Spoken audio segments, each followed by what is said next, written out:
ಅಖಿಲಾಂಡ ಕೋಟಿ ಬ್ರಹ್ಮಾಂಡ ನಾಯಕ ರಾಜಾದಿರಾಜ ಯೋಗಿ ರಾಜ ಪರಬ್ರಹ್ಮ ಶ್ರೀ ಸಚ್ಚಿದಾನಂದ ಸದ್ಗುರು ಸಾಯಿನಾಥ್ ಮಹಾರಾಜ್ ಕಿ ಜೈ. ಗುರುವಿನ ಪಾದಾರವಿಂದಗಳಿಗೆ ವಂದಿಸುತ್ತಾ ನಮಸ್ತೆ ಸ್ನೇಹಿತರೆ, ಹೇಗಿದ್ದೀರಾ? ತುಂಬ ಚೆನ್ನಾಗಿದ್ದೀರಾ? ಗುರುವಿನ ಆಶೀರ್ವಾದ ಹಾಗೆ ನೀವು ನಂಬಿದ ದೈವಶಕ್ತಿಗಳ ಆಶೀರ್ವಾದ ನಿಮ್ಮ ಮೇಲೆ ಸಂಪೂರ್ಣವಾಗಿದೆ. ನಾನು ಕೂಡ ಹಾಗೆ ಪ್ರಾರ್ಥನೆ ಮಾಡ್ತಾ ಇವತ್ತಿನ ರೀಡಿಂಗ್ ಶುರು ಮಾಡ್ತಾ ಇದ್ದೀನಿ.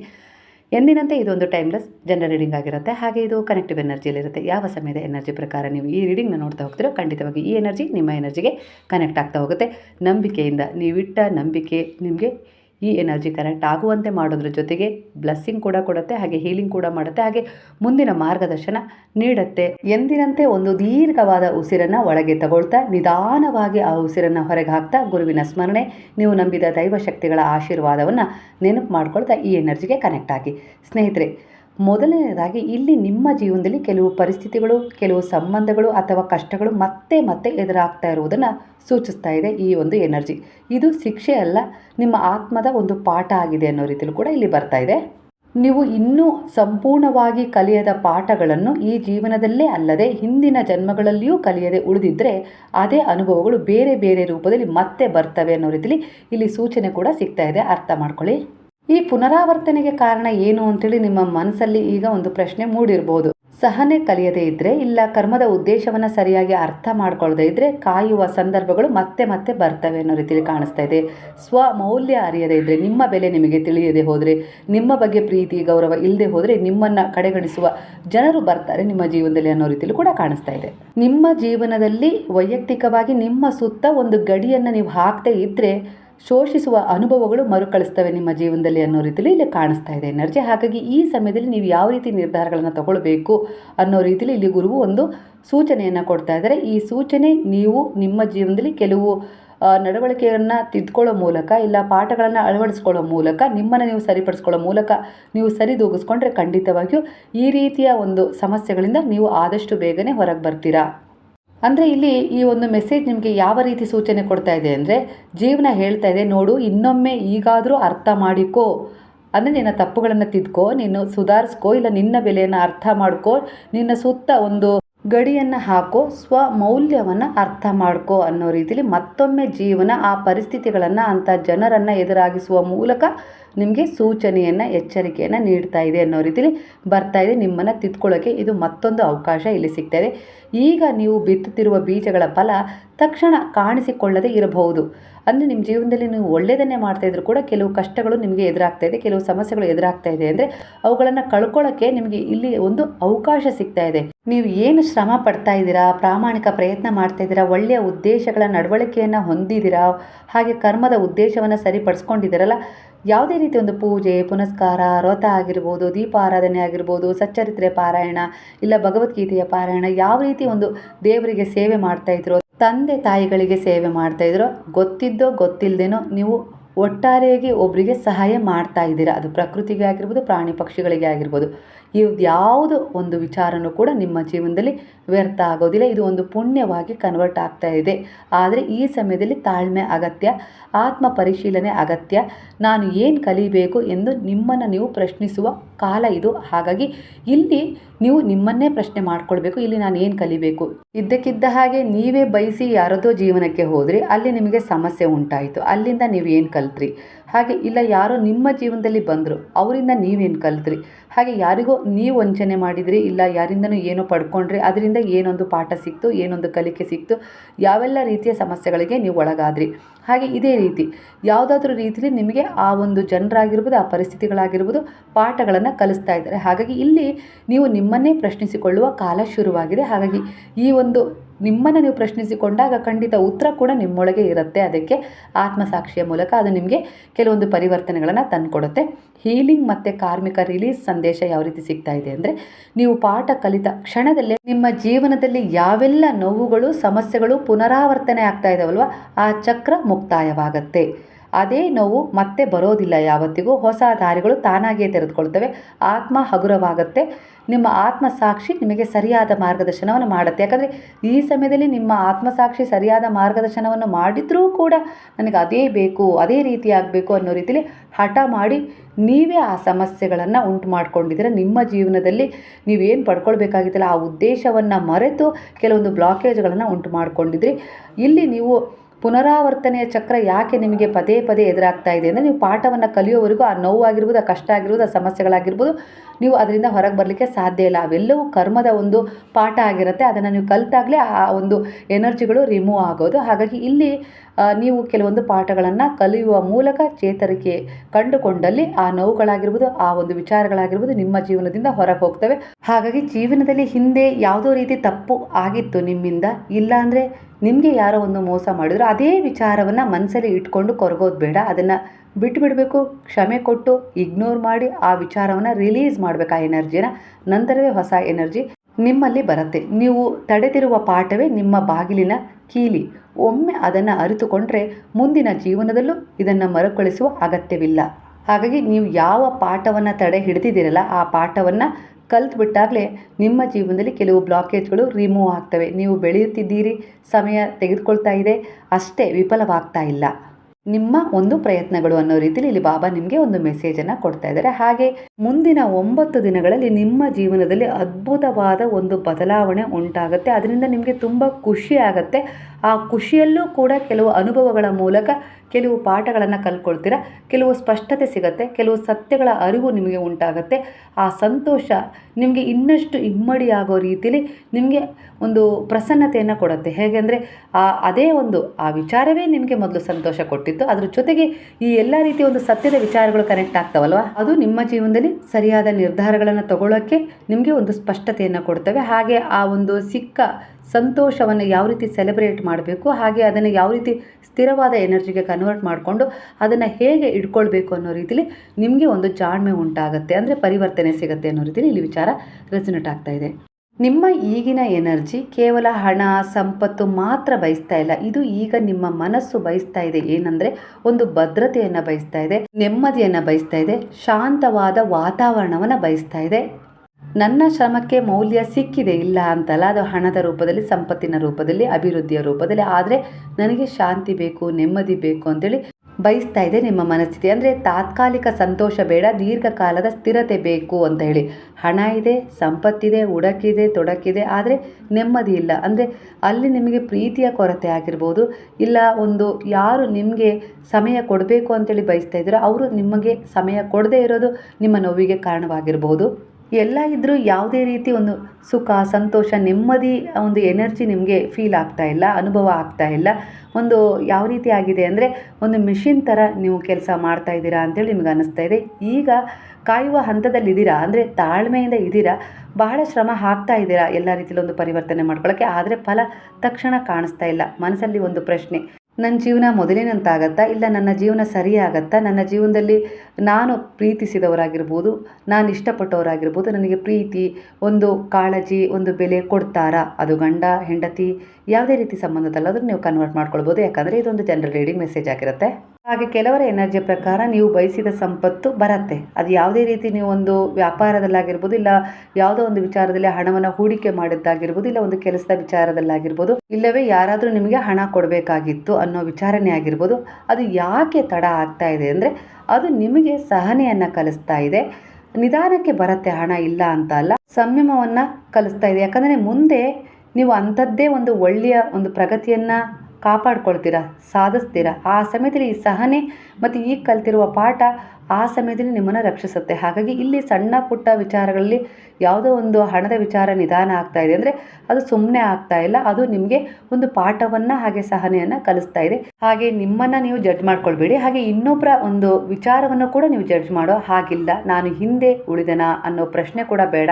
ಇತರರ ಜೀವನದೊಂದಿಗೆ ನಿಮ್ಮನ್ನು ಹೋಲಿಕೆವಂತೂ ಮಾಡಿಕೊಳ್ಳೇಬೇಡಿ ಅನ್ನೋ ರೀತಿಯಲ್ಲಿ ಬರ್ತಾ ಇದೆ. ಇದು ನಿಮ್ಮನ್ನು ಕುಗ್ಗಿಸುತ್ತೆ, ದುರ್ಬಲರನ್ನಾಗಿಸುತ್ತೆ. ನೀವು ಬೆಳೆಯೋ ಹಂತದಲ್ಲಿದ್ದೀರಾ, ಆದರೆ ಆ ಮೊಳಕೆ ಹೊಡೆಯೋ ಹಂತದಲ್ಲಿ ನೀವಿದ್ದೀರಾ ನಿಮ್ಮ ಪ್ರಯತ್ನಗಳ ಮೂಲಕ. ಆದರೆ ಆ ಮೊಳಕೆಯನ್ನು ಚೂಟದಂತಾಗತ್ತೆ ನಿಮ್ಮ ಒಂದು ಸಂದೇಹ ಆಗಿರ್ಬೋದು, ನಿಮ್ಮ ಈ ಪ್ರಶ್ನೆ ಆಗಿರ್ಬೋದು. ಹಾಗಾಗಿ ನೀವು ಇನ್ನೊಬ್ಬರ ಜೀವನ ಶೈಲಿಯ ಬಗ್ಗೆ ನಿಮ್ಮನ್ನು ನೀವು ಹೋಲಿಕೆ ಮಾಡಿಕೊಂಡು ವ್ಯಥೆ ಪಡಬೇಡಿ, ವ್ಯಥೆ ಕೊಡಬೇಡಿ ನಿಮ್ಮ ಆತ್ಮಕ್ಕೆ ಅನ್ನೋ ರೀತಿಯಲ್ಲಿ ಬರ್ತಾ ಇದೆ. ಹಣ ಬರುವ ಹಾದಿಯಲ್ಲೇ ಇದೆ, ಆದರೆ ಆತ್ಮ ಮೊದಲು ನಿಮಗೆ ಸ್ಥಿರ ಮನಸ್ಸು ಕೊಡಲು ಬಯಸ್ತಾ ಇದೆ ಅನ್ನೋ ರೀತಿಯಲ್ಲಿ ಬರ್ತಾ ಇದೆ. ನೋವು ಬಂದರೆ ಓಡಬೇಡಿ, ಅದನ್ನು ಎದುರಿಸಿ, ತೀರ್ಪು ಮಾಡದೆ ಗ್ರೇಸ್ನಿಂದ ನಿಮ್ಮನ್ನೇ ನೀವು ನೋಡ್ಕೊಳ್ಳಿ ಅನ್ನೋ ರೀತಿಯಲ್ಲಿ ಕೂಡ ಇಲ್ಲಿ ಒಂದು ಎನರ್ಜಿ ಕನೆಕ್ಟ್ ಆಗ್ತಾ ಇದೆ ನಿಮಗೆ.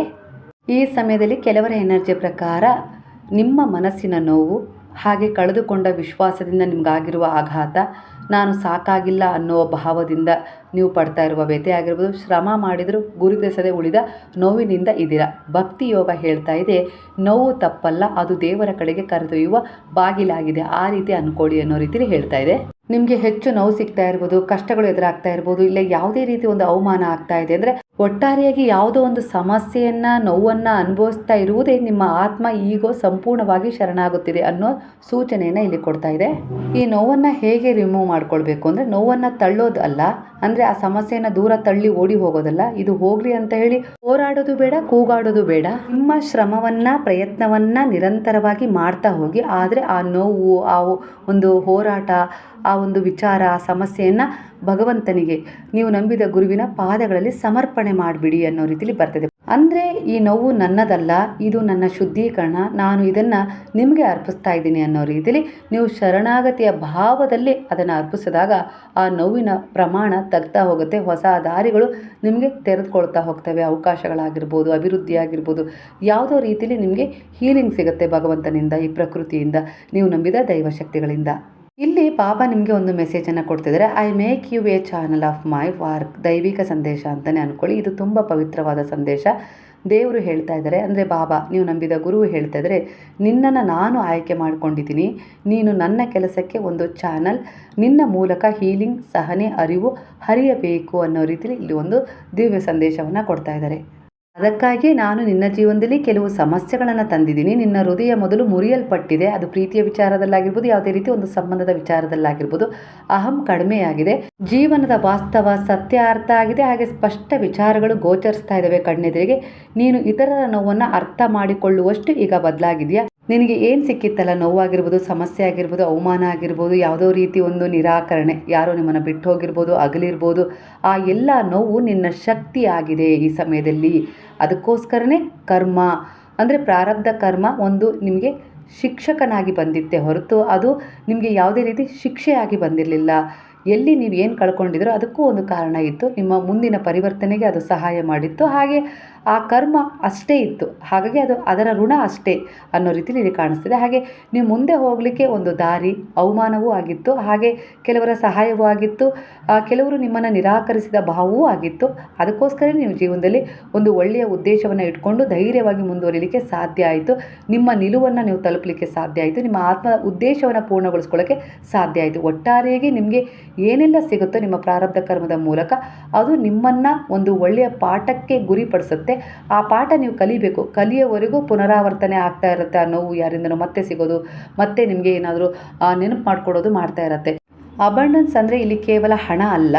ಇಲ್ಲಿ ಬಾಬಾ ನಿಮಗೆ ಕೊಡ್ತಿರುವ ಅಬಂಡೆನ್ಸ್ ಯಾವ್ಯಾವ ರೀತಿ ಇರುತ್ತೆ ಸೂಚನೆಗಳ ಮೂಲಕ ಅಂದರೆ, ಸರಿಯಾದ ಸಮಯಕ್ಕೆ ಸರಿಯಾದ ಸಹಾಯ ಸಿಗೋದು, ನಿಮ್ಮ ಮಾತಿಗೆ ಜನ ಸ್ಪಂದಿಸುವ ಶಕ್ತಿಯನ್ನು ನೀವೀಗ ಹೊಂದಿದ್ದೀರಾ. ನೀವು ಮಾಡಿದ ಕೆಲಸದಿಂದ ಇತರರಿಗೆ ಶಾಂತಿ, ನೆಮ್ಮದಿ, ಒಳ್ಳೆಯದು ಸಿಗ್ತಾ ಇದೆ. ಅಂದರೆ ಯಾರಿಗೂ ಕೆಟ್ಟದನ್ನು ನೀವು ಮಾಡ್ತಾ ಇಲ್ಲ. ಅಂದರೆ ಎಲ್ಲೋ ಒಂದು ರೀತಿಯಲ್ಲಿ ಅವ್ರು ತಿನ್ನುವ ಅನ್ನವನ್ನು ಕಸ್ಕೊಳ್ತಾ ಇಲ್ಲ, ನೆಮ್ಮದಿಯ ನಿದ್ದೆಯನ್ನು ಕಸ್ಕೊಳ್ತಾ ಇಲ್ಲ. ಆ ಮಟ್ಟಕ್ಕೆ ನಿಮ್ಮನ್ನು ನೀವು ಒಳ್ಳೆಯ ಉದ್ದೇಶಗಳ ಕರ್ಮಕ್ಕೆ ಕನ್ವರ್ಟ್ ಮಾಡ್ಕೊಂಡಿದ್ದೀರಾ. ಹಾಗಾಗಿ ಇಲ್ಲಿ ನಿಮಗೆ ಒಂದು ಒಳ್ಳೆಯ ಸೂಚನೆ ಅಂದರೆ ಇದು ಕೂಡ ನಿಮ್ಮ ಜೀವನದಲ್ಲಿ ಒಂದು ಅಬಂಡನ್ಸ್, ಸಮೃದ್ಧಿ, ಯಾವುದೇ ರೀತಿ ಸಮೃದ್ಧಿ ಆಗಿರ್ಬೋದು. ನೀವು ಏನು ಕನಸು ಕಟ್ಕೊಂಡಿದ್ದೀರೋ ಜೀವನದಲ್ಲಿ ಆ ಕನಸನ್ನು ಸಮೃದ್ಧಿಯ ಮೂಲಕ ನಿಮಗೆ ತಂದುಕೊಡುವಷ್ಟು ಮಟ್ಟಿಗೆ ನಿಮ್ಮ ಜೀವನದಲ್ಲಿ ಗುರುವು ನಿಮಗೆ ಒಂದು ಅಬಂಡನ್ಸನ್ನು ಕೊಡ್ತಾ ಇದ್ದಾರೆ. ಹೀಗೆ ನೀವು ಅರ್ಥ ಮಾಡ್ಕೊಳ್ಬೇಕು. ನೀವು ನಿಮ್ಮ ಕೆಲಸವನ್ನು ಪ್ರಾಮಾಣಿಕವಾಗಿ ಮಾಡ್ತಾ ಹೋಗಿ, ನಾನು ನಿಮ್ಮ ಮುಂದಿನ ಭವಿಷ್ಯವನ್ನು ಸುಂದರವಾಗಿ ರೂಪಿಸಿ ಕೊಡುವ ಎಲ್ಲ ರೀತಿಯ ಸಿದ್ಧತೆಯನ್ನು ಮಾಡ್ತಾ ಇದ್ದೀನಿ ಅನ್ನೋ ರೀತಿಯಲ್ಲಿ ಇಲ್ಲಿ ಬಾಬಾ ನಿಮಗೆ ಒಂದು ಮೆಸೇಜನ್ನು ಕೊಡ್ತಾ ಇದ್ದಾರೆ. ಗುರು ಹೇಳ್ತಾ ಇದ್ದಾರೆ, ನನ್ನ ಬಳಿ ನಿಂತು ಇಷ್ಟು ಪ್ರಾರ್ಥನೆ ಮಾಡು ಸಾಕು, ನೀನು ನೈವೇದ್ಯ, ಪೂಜೆ ಇದನ್ನೇ ಕೊಡಬೇಕು ಅಂತ ಇಲ್ಲ, ಅದನ್ನು ಮಾಡೋಕ್ಕಾಗ್ತಾ ಇಲ್ಲ ಅಂತಲೂ ನೀನು ಕೊರಗಬೇಕಾಗಿಲ್ಲ. ನನ್ನ ಮೂರ್ತಿಯನ್ನು, ನನ್ನ ಫೋಟೋವನ್ನು ಮನೆಗೆ ಇಟ್ಕೊಳ್ಳೋಕೆ ಅವಕಾಶ ಕೊಡ್ತಾ ಇಲ್ಲ ಅಂತಲೂ ನೀನು ಕೊರಗೋ ಅವಶ್ಯಕತೆ ಇಲ್ಲ. ಬಾಬಾ, ಈ ರೀತಿಯ ಎಲ್ಲ ಚಿಂತೆಗಳು ನನ್ನನ್ನು ಕಾಡ್ತಾ ಇದ್ದಾವೆ, ನೀವೇ ಆ ಚಿಂತೆಗಳನ್ನು ಹೊತ್ಕೊಳ್ಳಿ, ನಾನು ಕೇವಲ ನಿಮ್ಮ ಸಾಧನ ಅನ್ನೋ ರೀತಿಯಲ್ಲಿ ನೀವು ಪ್ರಾರ್ಥನೆಯನ್ನು ಶುದ್ಧ ಮನಸ್ಸಿನಿಂದ ಮಾಡಿದರೆ ಖಂಡಿತವಾಗಿಯೂ ನಿಮ್ಮ ಪ್ರಾರ್ಥನೆ ಫಲಿಸುತ್ತೆ ಅನ್ನೋ ರೀತಿಯಲ್ಲಿ ಇಲ್ಲಿ ಗುರುವೇ ಸೂಚನೆ ಕೊಡ್ತಾ ಇದ್ದಾರೆ. ಯಾವುದಾದ್ರೂ ರೂಪದಲ್ಲಿ ಆ ಚಿಂತೆಗೆ ಒಂದು ಸೊಲ್ಯೂಷನ್ ಅನ್ನೋದು ನಿಮ್ಮ ಬಳಿ ಬಂದೇ ಬರುತ್ತೆ. ಮಗು, ಈಗಿನ ನಿನ್ನ ನೋವು ನಿನ್ನ ದಂಡನೆ ಅಲ್ಲ ಕಂದ, ಅದು ನಿನ್ನ ದೀಕ್ಷೆಯಾಗಿದೆ ಅನ್ನೋ ರೀತಿಯಲ್ಲೂ ಕೂಡ ಇಲ್ಲಿ ಮಾರ್ಗದರ್ಶನವನ್ನು ಕೊಡ್ತಾ ಇದ್ದಾರೆ. ಭಕ್ತಿ ಯೋಗದ ಮಾರ್ಗದಲ್ಲೇ ಇದೆಯಾ? ಆಧ್ಯಾತ್ಮಿಕ ಪಯಣದಲ್ಲಿ ಸಾಗ್ತಾ ಇದೆಯಾ? ದೇವರ ಕೆಲಸಕ್ಕೆ ಸಿದ್ಧವಾಗ್ತಾ ಇದೆಯಾ? ಅಬಂಡೆನ್ಸ್ ನಿಧಾನವಾಗಿ ನಿನ್ನ ಕಡೆಗೆ ಬಂದೇ ಬರುತ್ತೆ ಕಂದ, ಇದು ನನ್ನ ವಚನವಾಗಿದೆ ಅನ್ನೋ ರೀತಿಯಲ್ಲೂ ಬಾಬಾ ನಿಮಗೆ ಮಾತನ್ನು ಕೊಡ್ತಾ ಇದ್ದಾರೆ. ನೀವು ಒಬ್ಬರೇ ಅಲ್ಲ, ನಿಮ್ಮ ಮೂಲಕ ನಾನು ಕೆಲಸ ಮಾಡಿಸ್ತಾ ಇದ್ದೀನಿ.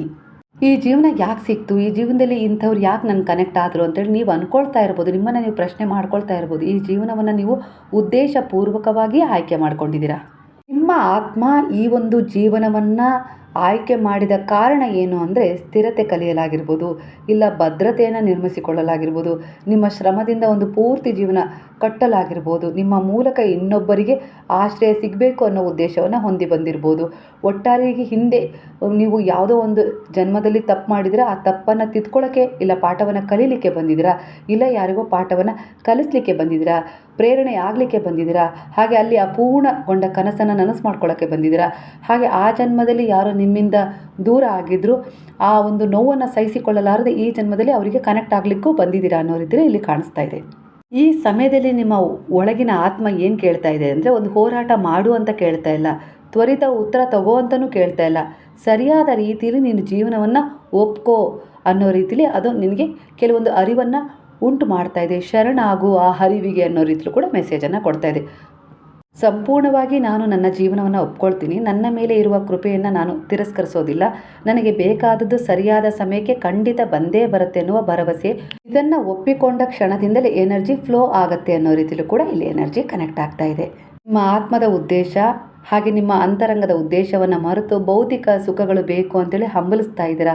ಅದು ಹಾಗಾಗಬೇಕು, ಇದು ಹೀಗಾಗಬೇಕು, ಅದು ಬೇಕು, ಇದು ಬೇಕು, ಇವ್ರ ಪರಿವರ್ತನೆ ಆಗಬೇಕು, ಅವ್ರ ಪರಿವರ್ತನೆ ಆಗಬೇಕು ಅಂತೇಳಿ ನೀವು ಮೇಲ್ನೋಟದ ಹೋರಾಟವನ್ನು ಮಾಡ್ತಿದ್ದೀರಾ, ಭೌತಿಕವಾಗಿ ಮೋಹಕ್ಕೆ ಒಳಗಾಗಿ. ಆದರೆ ಅಂತರಂಗದ ಮೂಲಕ ಆ ಎನರ್ಜಿಗೆ ಕನೆಕ್ಟ್ ಆಗಿ ಅವರಲ್ಲಿ ಒಂದು ಬದಲಾವಣೆ ಬೇಕು ಅಂತೇಳಿ ನೀವು ನಿಷ್ಕಲ್ಮಶವಾಗಿ ಪ್ರಾರ್ಥನೆ ಇಟ್ಟರೆ ಖಂಡಿತವಾಗಿಯೂ ನಿಮ್ಮ ಎನರ್ಜಿ ಅವರ ಎನರ್ಜಿಯನ್ನು ಕನ್ವರ್ಟ್ ಮಾಡುತ್ತೆ. ಆಧ್ಯಾತ್ಮಿಕ ಮಾರ್ಗದಲ್ಲಿ ಇದ್ದವರಿಗೆ ಮಾತ್ರ ಈ ಎನರ್ಜಿ ಕನೆಕ್ಟ್ ಆಗುತ್ತೆ.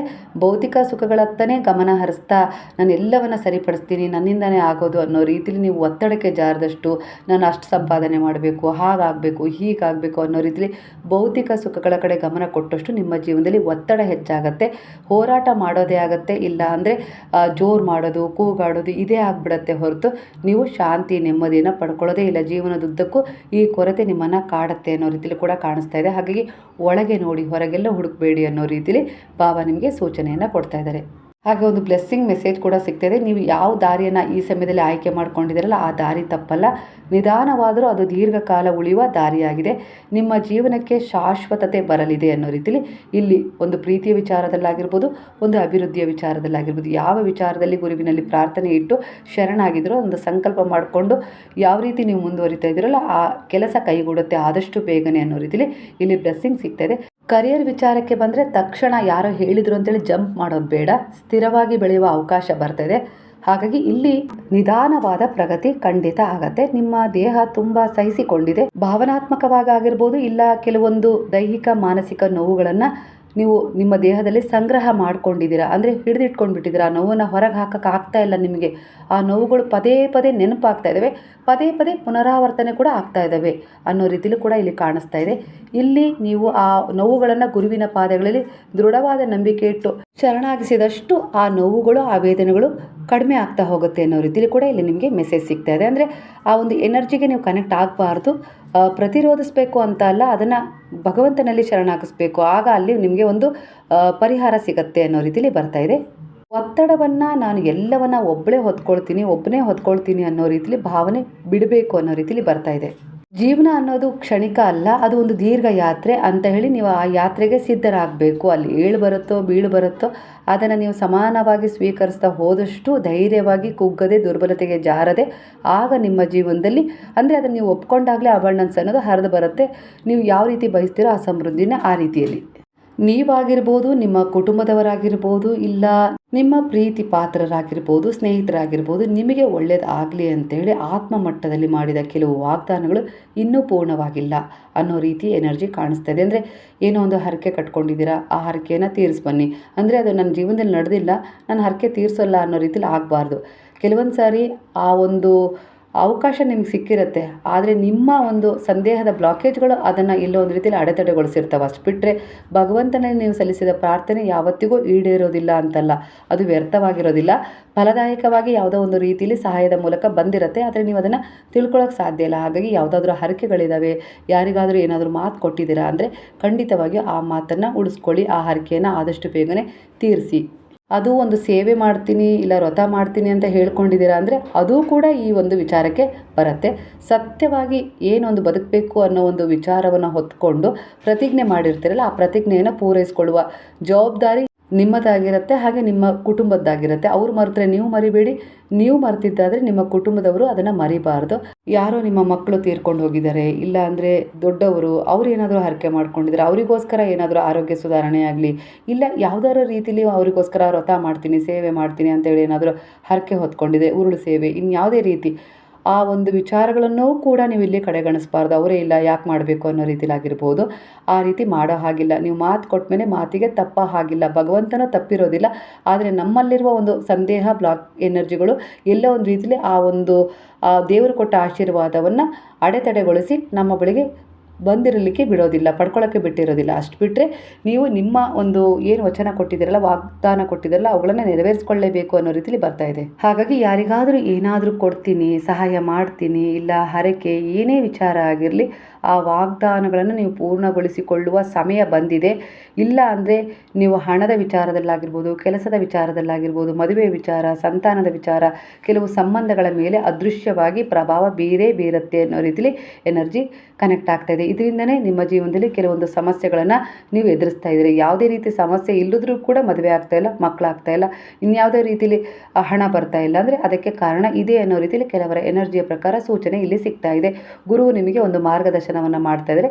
ಈ ಸಮಯ ಅಂದರೆ ಇನ್ನೂ ಮೀರಿಲ್ಲ, ಬೇಗ ನಿನ್ನ ತಪ್ಪನ್ನು ತಿದ್ಕೊಂಡು ನೀನು ಆ ಒಂದು ನಿನ್ನ ಒಂದು ಏನು ವಾಗ್ದಾನ ಇದೆಯಲ್ಲ ಅದನ್ನು ಪೂರ್ಣಗೊಳಿಸ್ಕೋ ಅನ್ನೋ ರೀತಿಲಿ ಹೇಳ್ತಾ ಇದ್ದಾರೆ. ಇಲ್ಲ ಅಂದರೆ ನಿನ್ನ ಜೀವನದಲ್ಲಿ ಅದೇ ರೀತಿಯ ವಿಚಾರಗಳು, ನೋವುಗಳಾಗಿರ್ಬೋದು, ಪುನರಾವರ್ತನೆಗೊಳಿಸಿ ನಿನಗೆ ಅದನ್ನು ನೆನಪು ಮಾಡಿಕೊಂಡು ನೀನು ತೀರಿಸೋವರೆಗೂ ಆ ಎನರ್ಜಿ ಬಿಡೋದಿಲ್ಲ ಅನ್ನೋ ರೀತಿಲಿ ಬರ್ತಾ ಇದೆ. ಕರಿಯರ್ನಲ್ಲಿ ಯಾಕೆ ಅಡೆತಡೆ ಆಗ್ತಾ ಇದೆ? ಶ್ರಮ ಇದೆ ಆದರೂ ಫಲ ಸಿಗ್ತಾ ಇಲ್ಲ, ಸಾಮರ್ಥ್ಯ ಇದೆ ಕಂಡ್ಕೊಳ್ಳೋಕ್ಕಾಗ್ತಾ ಇಲ್ಲ, ಆದರೆ ಸ್ಥಿರತೆ ಕಾಣಿಸದೇ ಇರ್ಬೋದು ಅನ್ನೋ ರೀತಿಲಿ ನೀವು ನಿಮ್ಮನ್ನೇ ಪ್ರಶ್ನೆ ಮಾಡ್ಕೊಳ್ತಾ ಇದ್ದೀರಾ. ಅಂದರೆ ಅದಕ್ಕೆ ಕುಟುಂಬದ ಕಾರ್ಮಿಕ್ ಬ್ಲಾಕೇಜ್, ಅಪೂರ್ಣ ವ್ರತ ಅನ್ನೋ ರೀತಿಲಿ ಕಾಣಿಸ್ಕೊಳ್ತಾ ಇದೆ. ಅಂದರೆ ಇದೇ ವಾಗ್ದಾನಗಳು ಎಲ್ಲೋ ಮರ್ತಿದ್ದೀರಾ ಅನ್ನೋ ರೀತಿಲಿ ಕಾಣಿಸ್ತಾ ಇದೆ. ಹಾಗೆ ನೀವು ಏನು ಕೆಲಸ ಮಾಡ್ತಾ ಇರ್ತೀರಲ್ಲ ಅದನ್ನು ಒಂದು ಸಮರ್ಪಣಾ ಭಾವದಿಂದ ಸೇವೆಯ ರೂಪದಲ್ಲಿ ಮಾಡಿದಾಗ ಬೆಳವಣಿಗೆ ವೇಗವಾಗಿ ನಿಮ್ಮ ಜೀವನದಲ್ಲಿ ಕಂಡುಬರುತ್ತೆ. ನೀತಿಗೆ ವಿರುದ್ಧವಾಗಿ ಹಣ ಹುಡುಕಿದರೆ ತಡವಾಗ್ತಾ ಇದೆ ಅನ್ನೋ ರೀತಿಲಿ ಕೂಡ ಕಾಣಿಸ್ತದೆ. ಸತ್ಯ ಮತ್ತು ನಿಷ್ಠೆ ಇಟ್ಟರೆ ದಾರಿ ತಾನಾಗೇ ತೆರೆದುಕೊಳ್ಳುತ್ತೆ.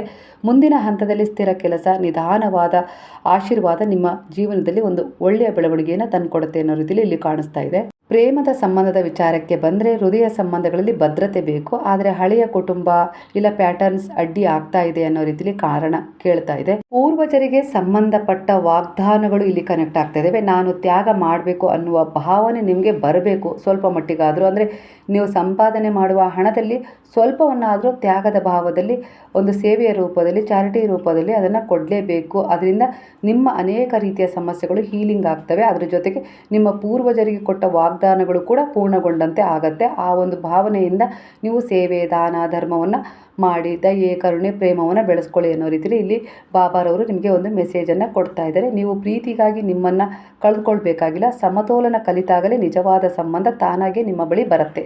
ಈಗ ನಿಮ್ಮ ಎನರ್ಜಿಯ ಪ್ರಕಾರ ಕೆಲವು ಜವಾಬ್ದಾರಿಯ ಭಾರ ನಿಮ್ಮ ಮೇಲಿದೆ. ನಾನು ಎಲ್ಲವನ್ನು ನಿಭಾಯಿಸಬೇಕು ಅನ್ನುವ ಒತ್ತಡ ಕೂಡ ಇದೆ. ಹಣದ ವಿಚಾರದಲ್ಲಾಗಿರ್ಬೋದು, ಭವಿಷ್ಯವನ್ನು ರೂಪಿಸಿಕೊಡೋ ವಿಚಾರದಲ್ಲಾಗಿರ್ಬೋದು, ಕೆಲವೊಂದು ಚಿಂತೆಗಳು ಕಾಡ್ತಾ ಇದ್ದಾವೆ ನಿಮಗೆ ಕೆಲವು ವಿಚಾರಗಳಲ್ಲಿ. ಇದಕ್ಕೆ ಇಲ್ಲಿ ನಿಮ್ಮ ಆತ್ಮ ಯಾವ ರೀತಿ ಒಂದು ಎನರ್ಜಿಯನ್ನು ಕನೆಕ್ಟ್ ಮಾಡ್ತಾ ಇದೆ ಅಂದರೆ ನಿಮ್ಮದು ಮಾತ್ರವಲ್ಲ ಹಳೆಯ ಭಾರವೂ ಇದೆ, ಅದನ್ನು ಈಗ ಬಿಡುಗಡೆ ಮಾಡಲೇಬೇಕು ಅನ್ನೋ ರೀತಿಲಿ ಎನರ್ಜಿ ಕಾಣಿಸ್ತದೆ. ಹಾಗಾಗಿ ಇಲ್ಲಿ ನಿಮಗೆ ಇದಕ್ಕೊಂದು ಪರಿಹಾರ ಹೇಗಪ್ಪ ಅಂದರೆ ಗುರುವಿನಲ್ಲಿ ಹೇಗಿದ್ದರೂ ಶರಣಾಗಿದ್ದೀರಾ. ನೀವು ನಂಬಿದ ದೈವಶಕ್ತಿಗಳನ್ನು ಕೂಡ ನೆನಪು ಮಾಡಿಕೊಂಡು, ಪೂರ್ವಜರನ್ನು, ತಂದೆ ತಾಯಿಯನ್ನು ನೆನಪು ಮಾಡಿಕೊಂಡು ಯಾವುದಾದ್ರೂ ರೀತಿಯಲ್ಲಿ ಸಹಾಯ, ದಾನ, ಧರ್ಮ, ಸೇವೆ, ದಯೆ, ಕರುಣೆ ಈ ರೀತಿ ಸೇವಾ ಮನೋಭಾವವನ್ನು, ಮಾನವೀಯತೆ, ಮನುಷ್ಯತ್ವಗಳ ಮೂಲಕ ನೀವು ಬೆಳೆಸ್ಕೊಂಡಾಗ ಖಂಡಿತವಾಗಿ ನಿಮ್ಮ ಜೀವನದಲ್ಲಿ ಹಳೆಯ ಭಾರ ತನ್ನಿಂದ ತಾನೇ ಬಿಡುಗಡೆ ಹೊಂದುತ್ತಾ ಹೋಗುತ್ತೆ. ಹೊಸದೊಂದು ಒಳ್ಳೆಯ ಅವಕಾಶಗಳ ರೂಪದಲ್ಲಿ ನಿಮ್ಮ ಜೀವನದಲ್ಲಿ ಒಂದು ಒಳ್ಳೆಯದು ಬರ್ತಾ ಹೋಗುತ್ತೆ. ಒಟ್ಟಾರೆಯಾಗಿ ಸರಳವಾಗಿ ಆಧ್ಯಾತ್ಮಿಕವಾಗಿ ಒಂದು ರಿಲೀಸ್ ನಿಮ್ಮ ಜೀವನದಲ್ಲಿ ಖಂಡಿತ ಉಂಟಾಗುತ್ತೆ. ನಾನು ನನ್ನ ಕುಟುಂಬ ಗೊತ್ತಿದ್ದು ಗೊತ್ತಿಲ್ಲದೇನೋ ಮಾಡಿದ ಎಲ್ಲ ಅಪೂರ್ಣ ವಾಗ್ದಾನಗಳನ್ನು ಸತ್ಯ, ಕೃಪೆ ಮತ್ತು ಪ್ರೀತಿಯಿಂದ ಪೂರ್ಣಗೊಳಿಸಲು ಸಿದ್ಧನಾಗಿದ್ದೇನೆ. ನಮ್ಮ ಮೇಲೆ ಇರುವ ಕಾರ್ಮಿಕ ಬ್ಲಾಕೇಜ್ಗಳನ್ನು ಈಗ ಬಿಡುಗಡೆ ಮಾಡ್ತೀನಿ ಅನ್ನೋ ರೀತಿಯಲ್ಲಿ ನೀವು ಒಂದು ಎನರ್ಜಿಗೆ ಹೇಳಬೇಕು. ಈ ರೀತಿಯಾಗಿ ನೀವು 7 ದಿನ ಹೇಳಿಕೊಂಡಲ್ಲಿ ಖಂಡಿತವಾಗಿ ಈ ರೀತಿ ಏನಾದರೂ ಮರೆತು ಹೋಗಿರುವ ವಾಗ್ದಾನಗಳು ಅಲ್ಲಿಗೆ ಆ ಒಂದು ಎನರ್ಜಿ ರಿಲೀಸ್ ಆಗುತ್ತೆ. ಅದನ್ನು ನೀವು ಯಾವುದಾದ್ರೂ ರೀತಿಯಲ್ಲಿ ನೀವು ಮಾಡಿದಿರೋ ಇಲ್ಲೋ ಗೊತ್ತಿಲ್ಲ, ಯಾರಿಗಾದರೂ ದಾನದ ರೂಪದಲ್ಲಿ ಏನಾದರೂ ಕೊಟ್ಟರೆ ಖಂಡಿತವಾಗಿ ಆ ಎನರ್ಜಿ ಇನ್ನೂ ಬೇಗನೆ ರಿಮೂವ್ ಆಗುತ್ತೆ. ನಾವೊಬ್ಬರೇ ಹೋರಾಡ್ತಾ ಇಲ್ಲ, ಹಾಗೆ ನಾವೊಬ್ಬರೇ ಬದಲಾಗ್ತಾ ಇಲ್ಲ, ಹಾಗೆ ನಾವೊಬ್ಬರೇ ಒಂದು ಪಾಸಿಟಿವ್ ಎನರ್ಜಿನ ತಗೊಳ್ತಾ ಇಲ್ಲ. ನಾವು ಹಾಗೆ ನಮ್ಮ ಪೂರ್ವಜರ ಎನರ್ಜಿ ಈಗ ಒಂದು ಒಳ್ಳೆಯ ಎನರ್ಜಿಯ ಮೂಲಕ ಶುದ್ಧೀಕರಣಗೊಳ್ತಾ ಇದ್ದೀವಿ ಅಂತ ಹೇಳಿ ನೀವು ಅಂದ್ಕೊಳ್ಬೇಕು. ಏನೇ ಒಂದು ಸೇವೆ ಮಾಡ್ತಾಯಿದ್ರೋ, ಪೂಜೆ ಮಾಡ್ತಾಯಿದ್ರೋ, ಏನೇ ಮಾಡ್ತಾಯಿದ್ದೀರಾ ಅಂದರೆ ಅದರಲ್ಲಿ ಯಾವುದೇ ರೀತಿ ಒಂದು ಎಕ್ಸ್ಪೆಕ್ಟೇಷನ್ ಇರಬಾರ್ದು, ಸ್ವಾರ್ಥ ಇರಬಾರ್ದು. ನಿಸ್ವಾರ್ಥತೆಯಿಂದ ಮಾಡಿದಾಗ ಆ ನಿಸ್ವಾರ್ಥತೆ ನಿಮ್ಮ ಜೀವನದಲ್ಲಿ ಅನೇಕ ರೀತಿಯ ಸಂಪತ್ತನ್ನು ನಿಮಗೆ ಒದಗಿಸುತ್ತದೆ. ಒಂದು ಭಯ ಆಗಿರ್ಬೋದು, ಗಿಲ್ಟ್ ಆಗಿರ್ಬೋದು, ಅನಾವಶ್ಯಕ ಜವಾಬ್ದಾರಿ ಆಗಿರ್ಬೋದು, ಸಮಸ್ಯೆಗಳಾಗಿರ್ಬೋದು ಬಿಡುಗಡೆ ಆಗ್ತವೆ. ಹೊಸ ಶಾಂತಿ ನಿಮ್ಮ ಜೀವನದಲ್ಲಿ ಪ್ರವೇಶ ಮಾಡುತ್ತೆ ಅನ್ನೋ ರೀತಿಲಿ ಬಾಬಾ ಮೆಸೇಜ್ ಕೊಡ್ತಾ ಇದ್ದಾರೆ. ನಾನು ನಿಮ್ಮ ಜೊತೆಗಿದ್ದೀನಿ. ಎಲ್ಲ ರೀತಿಯಲ್ಲೂ ನಿಮಗೆ ನಾನು ಶಿಕ್ಷಣ, ಮಾರ್ಗದರ್ಶನ, ರಕ್ಷಣೆ ಕೊಡ್ತಾ ಹೋಗ್ತೀನಿ. ಅದರ ಪ್ರಕಾರ ನೀವು ನಡೆದುಕೊಳ್ತಾ ಹೋಗಿ ಅನ್ನೋ ರೀತಿಲಿ ಬಾಬಾ ನಿಮಗೆ ಒಂದು ಮೆಸೇಜನ್ನು ಕೊಡ್ತಾ ಇದ್ದಾರೆ. ಇವತ್ತಿನ ಟ್ಯಾರೋ ರೀಡಿಂಗ್ನ ಮಾಹಿತಿ ಬಾಬಾರವರ ಉಪದೇಶಗಳಂತೆ ಬಂದಿದೆ ಸ್ನೇಹಿತರೆ. ಮಾಹಿತಿ ನಿಮ್ಮ ಜೀವನಕ್ಕೆ ಏನಾದರೂ ಪರಿವರ್ತನೆ ಮಾಡಿಕೊಳ್ಬೇಕು ಅಂತೇಳಿ ಅನಿಸಿದರೆ, ಸನಿಹವಾಗಿದ್ದರೆ ಖಂಡಿತವಾಗಿ ಕೃತಜ್ಞತಾಪೂರ್ವಕವಾಗಿ ಸಾಯಿರಾಮ್ ಅಂತೇಳಿ ಕಮೆಂಟ್ ಮಾಡೋದನ್ನು ಮರಿಬೇಡಿ. ಹಾಗಾದರೆ ಎಲ್ಲರೂ ಸೇರಿ ಹೇಳೋಣ, ಹರೇ ರಾಮ ರಾಮ ರಾಮ ಹರೇ ಹರೇ, ಹರೇ ಕೃಷ್ಣ ಕೃಷ್ಣ ಕೃಷ್ಣ ಹರೇ ಹರೇ, ಹರೇ ಸಾಯಿ ಸಾಯಿ ಸಾಯಿ ಹರೇ ಹರೇ, ಹರೇ ಬಾಬಾ ಬಾಬಾ ಬಾಬಾ ಹರೇ ಹರೇ, ಹರೇ ದತ್ತ ದತ್ತ ಹರೇ ಹರೇ.